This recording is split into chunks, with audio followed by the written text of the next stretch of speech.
Hello, welcome to another episode of Men's or Less, the show where I go over the history of your favorite pieces of media. Whether it be video games, TV shows, or movies, I cover it. Today's episode is Team Fortress 2, developed by Valve. The start of the story of Team Fortress 2 is the year 1998, where two video game developers by the name of John Cook and Robin Walker were employed by video game developer Valve, who at the time were starting out with prominence with their new game, at the time, Half-Life. When the game proved to be a success, they started working on another project for a mod on the game, that being Team Fortress. The aforementioned Team Fortress mod being originally for the game Quake, it featured a lot of core elements such as the game modes and 9 classes that would later be used in a subsequent game. Being interested in the mod, Valve decided they wanted a port for Half-Life, and after continuous delays, it was eventually released on April 7th of 1999. And after the mod was released, it gained a lot of popularity to the point where they started updating it a year later, releasing Team Fortress 1.5 for Half-Life's new update. This update included better sounds and graphics than the original mod, new maps, models, and a new interface. The more and more the mod began to be played, the more it was updated even better, with players getting the opportunity to call for a medic, change teams, and a bunch of other features that improved it and solidified itself as the standalone version of the game, albeit it wasn't actually an official game that was flying off shelves. It was just a mod. And seeing how this mod was hanging on the ball sacks of popularity, Valve decided to immediately begin work on an actual Team Fortress game, meaning it was not going to be a mod, it was actually going to be a standalone game. That same year at E3 1999, the game would be publicly shown with the working title of Brotherhood of Arms, where it was originally going to be more visually lifelike and realistic, and it would be following a more modern war aesthetic instead of the original red and blue. And although we all had that good jazz, after the second announcement of the game's delay, guess what? Valve uttered not a single damn word on the game's development for years, and some people believe the game was cancelled, and it would stay in active development for years, being an example of development hell and being a thing Valve would be known for. I mean, at least they aren't the chuckle fucks that made this piece of shit.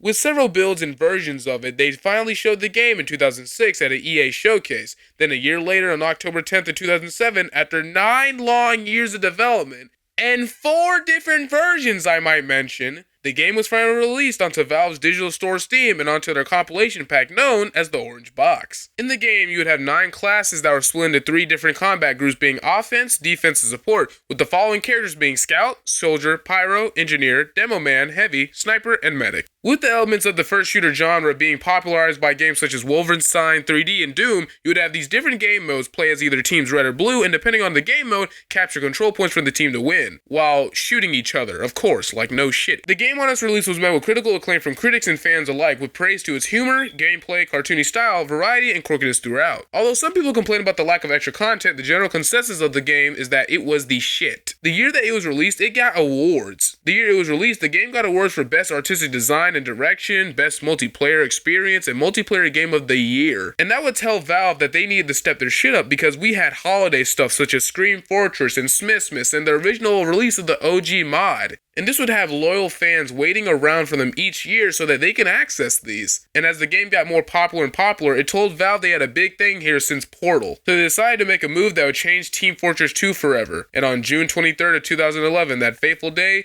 they would be dropping the price tag and making the game fucking free. On Steam, that is. But with this, it brought more and more people into the game and more downloads for it. Things that would make the game more known were the character lore and world building, the memes that people would make with Source Filmmaker, the comics that Valve would put out to introduce said world building, as well as the fact that you'd even need a lot of fucking hardware to play the game. No GTX, no AMD, just your own hardware. Another notable thing being the updates and patches that spanned over 700 of them, with the current one being at 799. I mean, at times it would get worse to the point where fans would literally protest for Valve to get their shit together, and guess what? They did. This really does show that the fan base is strong and being very dedicated and loyal to the developers. Hell, you want to talk about loyal and dedicated? Look at these group of people that made a full-length feature film called MSS Blue using Valve's Source Filmmaker. And to this day, the game still holds up, being played by many people still after 17 years of its release date, meaning the game still holds itself afloat with its cult-like following.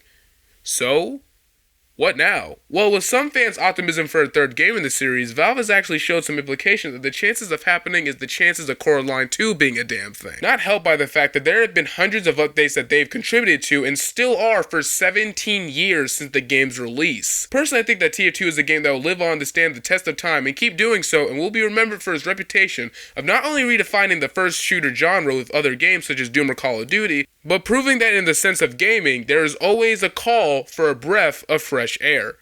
Thanks for watching, guys. See you next time. Wait, didn't you play TF2 like once or twice in the PS3? Shut the fuck up.